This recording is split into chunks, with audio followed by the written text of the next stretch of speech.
خلصت الحكاية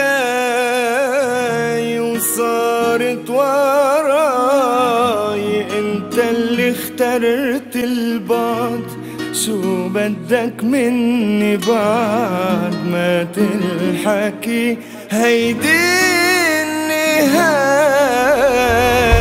خلصت الحكاية وصارت وراي، انت اللي اخترت البعد، شو بدك مني بعد ما تلحكي هيدي النهاية.